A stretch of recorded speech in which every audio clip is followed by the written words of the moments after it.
कि ये शायरी है, नई चीज है।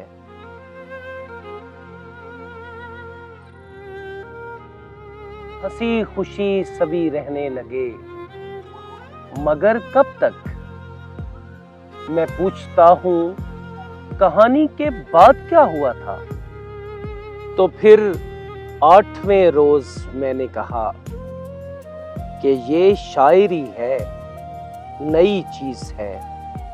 हमें वो जो एक दूसरे से नहीं, मोहब्बत समझ लो वही चीज है। दुनिया इसी हिसाब से बेहतर बनाई जाए। पहले पता करो कि उसे क्या पसंद है।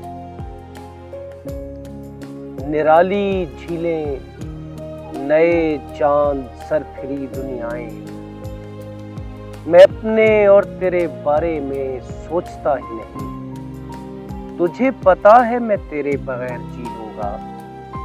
तुझे पता है तो फिर मुझसे दूर जा ही नहीं। ये नहर उसकी है, इसका किनारा उसका है।